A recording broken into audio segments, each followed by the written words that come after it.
Chapter 13. He said he was going to Truro to see Melvyn Napier. I recalled Alice Graham's exact words and the puzzlement in her eyes as I drove out of Brighton late that afternoon. She couldn't have missed my flinch or surprise, nor the irony that is sharpened into the kind of joke Edmund Tully might have relished. You really didn't know, did you? You had no idea. None whatsoever. She was right there. I felt as if I'd woken suddenly to discover I was no longer in the room where I'd fallen asleep. I'm afraid your father must have been keeping you in the dark, Mr. Napier. Maybe Tully didn't go through with the visit, I'd managed to say. He seemed determined to. There was money in it for him, he said, and he must have got home because if he'd thought better of the idea of being turned away empty-handed, he'd have come back here for another handout, but he never did. Why should he have thought my father would have give him anything? You'll have to ask him, won't you? Yes, I would have had to ask him. But could I trust him to give an honest answer? Edmund always seemed to think there was money to be made in Truro. That's why he went there in the first place. I thought he just drifted into town. Hardly. He told me once he had an old chum in Truro he could squeeze for cash if he needed to. Somebody he was certain wouldn't refuse him. How could he be certain? I took it he meant to blackmail the man. Blackmail? What would he have had on Michael Lanyon? Who knows? She flushed a little at that. Some remembered grievances still burning inside her. I have the distinct impression you do, Mrs. Graham. Well, I could take a guess. It's true. And what would you guess? That he was one of several chums of Edmund's. I realized pretty soon after I married Edmund that he preferred men to women. He hid a bundle of letters at the back of a wardrobe in the miserable little house in Stepney we moved into after getting married. I came across it while he was away. They were from men he'd had affairs with. And Michael Lanyon was one of them? I don't know. But they were close friends at Oxford. They toured Europe together. It would make sense, wouldn't it? Michael Lanyon was married himself by then with a son, and he had a well-paid job. I do pray for Edmund, especially if he genuinely loved his wife. I think he did. There you are then. Edmund only stayed with me for a few months when he came back from war. Long enough for me to see how it had changed him, though. He'd always been selfish and idle. Now he's cruel and vindictive into the bargain, as if he wanted to repay his tortures by torturing others in turn. When he left, he took the letters with him. When was that? December 46, just before Christmas. And the next you heard from him? She smiled grimly at the memory. I simply read about his arrest in the newspapers 9 months later, like everyone else. Edmund kept quiet about me, and I was more than happy to keep quiet about him. I'd moved by then anyway, hoping he wouldn't be able to find me again, so there was no one to connect us. Why do you think he let the police think he was single? Because of what I might have told them about him. I suspect he's been calling in old debts with the contents of those letters for months. Being exposed as a blackmailer wouldn't have helped his defence, would it? It might have helped Michael Lanyon's. Might it? She eyed me defiantly. Well, there was nothing to do with me. As far as I was concerned, Edmund and his chum could go hang. She paused before replying, as if to deliberate on the point. Yes, exactly. But only one of them had hanged. The other had returned like a dog to his vomit, to the murder he still hoped to profit by. But how? What pressure could he apply? What threat could he make so long after the event my father had known for 12 years, or maybe longer? Sam Vigor's perjury and Graham's complicity in it weren't enough.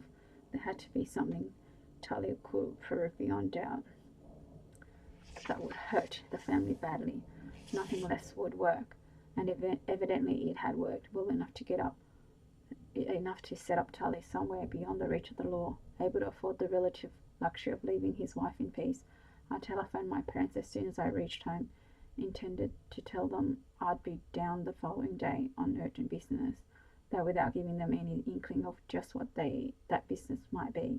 Not for the first time, however, I was unprepared for the course events were taking. Mine wasn't the only hand prizing open a long closed door. Chris, Dad barked. What the hell is going on? First Pam tells us some kind of mad woman is pursuing a vendetta against you, then this, for Christ's sake. What happened? We went to Truro today. We had lunch with Pam and Tabs and discussed how to sort out this god-awful mess with Trevor. When we got back here, Just a few hours ago we found the house had been ransacked. You've been burgled? Oh no, nothing so damn reasonable as that. As far as we can tell, nothing's missing. Not even your mother's jewellery. But the place looks like a bomb hit it. Ornaments smashed, paintings slashed, armchairs ripped, and red paint daubed everywhere, as if it were just thrown around. On curtains, carpet walls, you have no idea. She was thorough, all right. There wasn't much she didn't ruin in some mean-minded way. And what I want to know is, who is she? You bet I do. The police thinks it was vandals, yobos, high on drugs, but it wasn't, was it? Probably not, no. Mrs. Hannaford didn't come in today, and we were in Truro. It's the first chance she's had to do this. Now, who is she? And what does she want? I don't know, but maybe you do. Me? What the hell's that supposed to mean? I can't explain over the phone. There's too much involved. Then you better get yourself down here and explain to my face. For once, Dad, I agree with you. I'll leave first thing in the morning. Week 1969, according to Alice Graham. That's when Edmund Tully had left Brighton, bound for Truro and the execution of a money-making scheme he'd had 22 years to devise and refine. Whitsun normally fell in late May or early June, close to my grandmother's birthday. That year she'd been 90, the occasion for a full-scale family celebration at Truro House. I should have been there. It was expected of me, if not required. But expectation and requirements didn't mean much to me in the late 60s. The slow sputtering fall to earth of the meteorites of the meteors in the 2 years following Andy Wick's death dragged me down into a drink problem that became, at some indefinable point, outright alcoholism. Then sleek-bodied, sweet voice, my Fanwin Preben alias Melody Farron came to my rescue, but it was a short-lived salvation. We met when the meteors were briefly her backing group in the autumn of 1966 and were married the following spring, shortly before she realized there were better and more attractive propositions in the pop music business than me. Well, undoubtedly there were, even though she didn't choose wisely, which is why her singing career fizzled out so rapidly. Our marriage fizzled out even sooner. The 18 months we were notably together I store now in the deepest basement of my memory, not so much because of the nerve-sapping remorselessness of our rows as because of the pitiful shambles they reduced me to.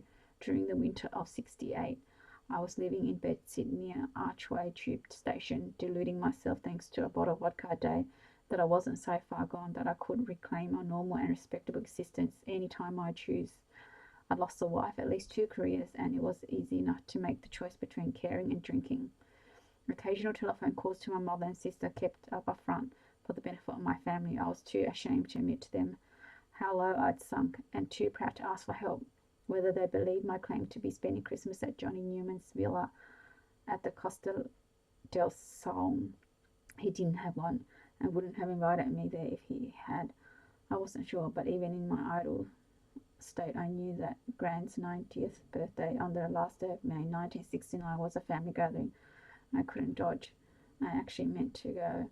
I even managed to scale down the booze intake for several days beforehand. My will to do strengthened by the thought of how ashamed that would be of me if I didn't. By then there were too many symptoms of what I still hadn't admitted was a disease for them to miss. But an interlude of relative sobriety enabled me to gain control of the more obvious ones. I set off for Truro by train on 30th, looking far better than I felt, and determined to fool everyone at Truro House with a well-rehearsed imitation of a healthy and contented member of the family.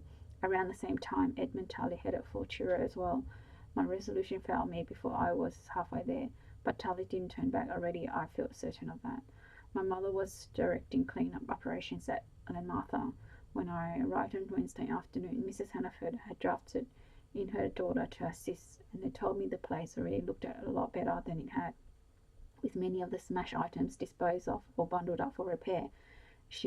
The damaged furniture shrouded in dust sheets, and most of the paint, if not exactly erased, at least reduced from blood red, daubing to salmon pink shadows on walls and carpets.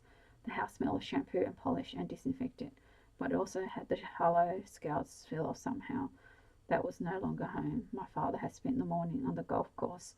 Mum told me without any notably beneficial effect on his temper.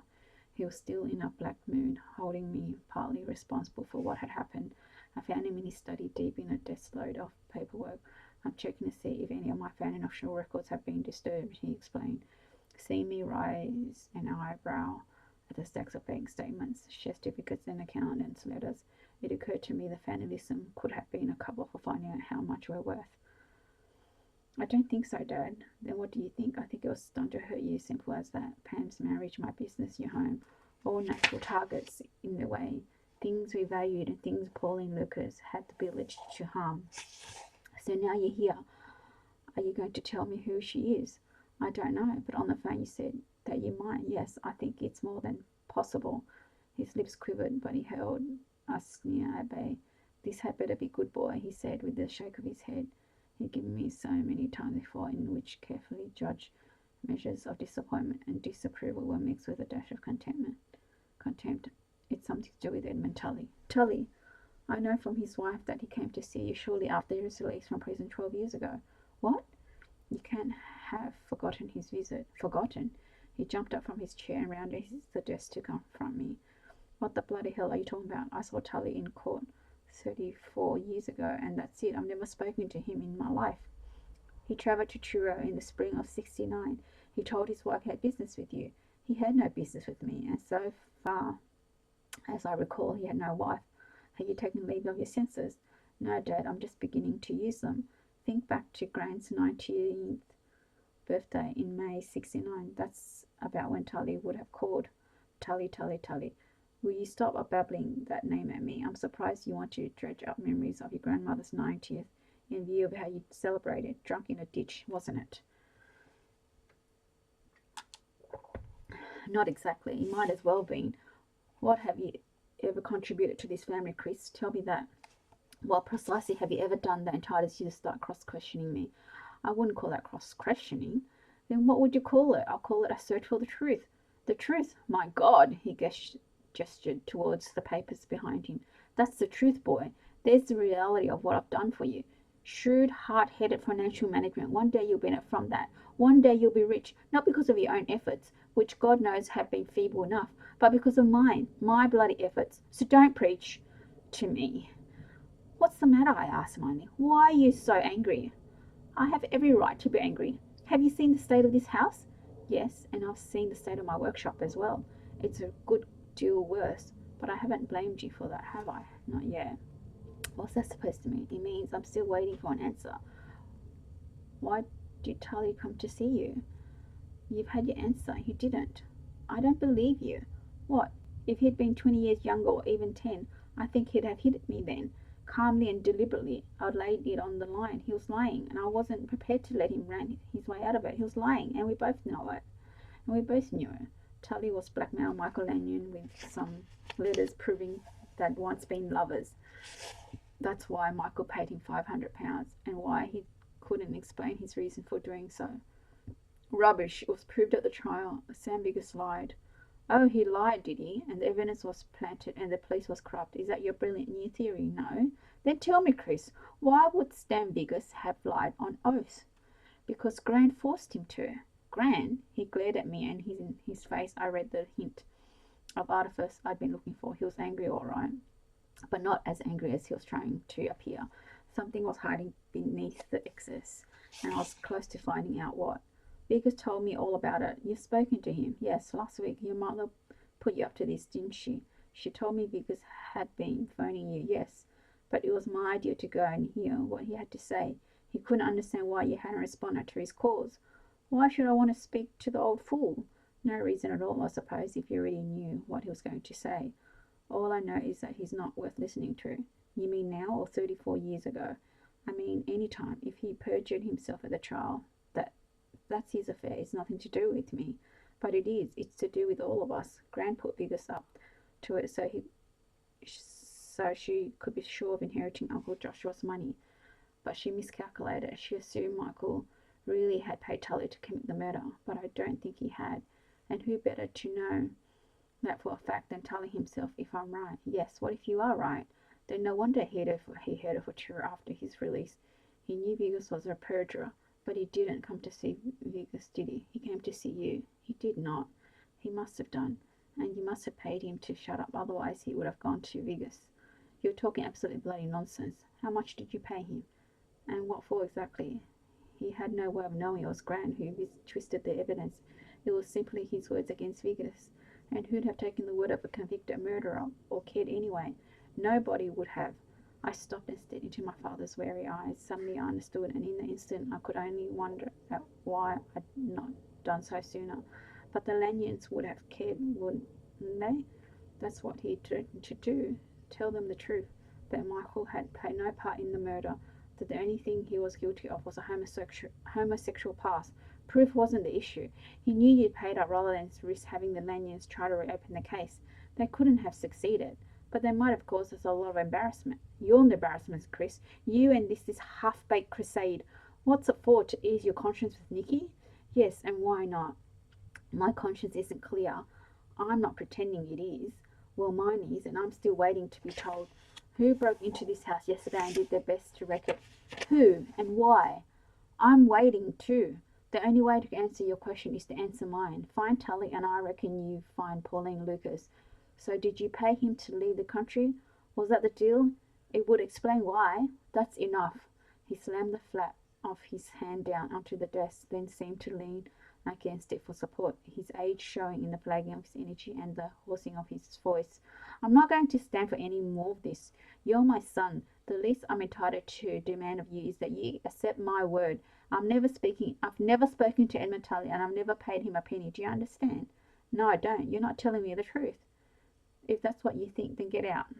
He walked slowly round the desk to his chair and clasped the back of it. I'm not going to be caught a lie in my own house by my own son. Very well. I moved to the door and looked back at him from there, letting him see how completely he had failed to rattle me. This was a temporary standoff. We both knew that. Sooner or later we'd have to resolve it, but for the moment there was no way of knowing how. I'm not going to give up, Dad. Aren't you? His chin jutted as he tossed out the words. I wouldn't be so sure. You spent your whole life giving up. Well, maybe that's how I can be sure, I said, treating him to a smile that was sarcastic at my own expense as well as his. It won't happen this time. Addiction saps the will to such a degree that the firmest of intentions fades into the dimmest of hopes. 2.5 hours on the train from Paddington that Friday afternoon in May 1969 were enough to undermine the small amount of determination I hadn't drowned in vodka long before. I started anticipating the kind of atmosphere that would prevail at Treador House, one heavy with the unspoken implication that I let them all down with the way I led my life. I began to imagine the exchanged glances I wouldn't be expected to see, the censorious frowns and despairing shakes of the head. I confronted a realization I'd been able to evade while there in Truro, and I was in London. I was nothing to be proud of. Whichever way you define me, uncle, brother, son, or grandson, I didn't measure up. I left the train at Exeter, already half drunk, after an hour in the buffet car. It was opening time on a warm spring evening, and I picked my way across the city from pub to pub with no destination in mind, telling myself I'd carry on to Truro later, but secretly knowing I wouldn't because I'd slid down this slope too many times before to mistake the descent for something reversible. It was a shock to find myself near the prison, blearily recalling as I wandered past the gate that this was where Michael Lanyon had been hanged and buried 22 years before. I walked up an alley beside the soaring eastern wall, listening to the indecipherable sounds of voices beyond the lofty barred windows. There was a small pub at the end of the alley where I sat and drank steadily until all memories of the summer and autumn of 1947 had vanished. I took an overnight room at the next pub I went to and woke late on Saturday morning, memory as patchy as it usually was, but crystal clear on one point. I was supposed to be in Truro, and I could still have made it, not only just, but I couldn't face myself, let alone my family. I scored a hasty little apology to Gran, claiming I'd been laid with my upward flu, and posted before boarding the train back to London. It's pitiful looking back. It would be funny if it weren't so pathetically incompetent. Alcohol was making me stupid as well as unreliable. An Exeter postmark on my letter, after all, was just about the most certain way to discredit its content and me with it. Perhaps subconsciously that's what I wanted to do. Perhaps I was aware by then that I couldn't sink much lower. Pauline's Lucas' latest outrage had failed to lessen Pam's determination to end her marriage. When I reached Joy House late that afternoon, it was to find her just back from a meeting with her solicitor. Tabitha had gone along to boost her mother's morale and to make it clear which side her sympathies lay on. Whoever Pauline Lucas was and whatever her motives might be, Trevor had been too willing a victim to be forgiven. My father had pleaded with Pam to think again, or at least to postpone a decision, but she was adamant. There had to be a divorce. We discussed the ramification of this over tea, or rather Pam and Tabitha discussed them while I listened, with half an ear and struggled in my mind with a more sinister problem. Eventually, when they took themselves to a standstill, I raised the question my visit to Nan Martha had failed to answer. Do either of you remember anything strange happening around the time of Gran's 90th birthday party? What on earth makes you ask? Pam was clearly taken aback by the seeming irrelevance of the inquiry. That must be 12 years ago. It could have some bearing on what's happening.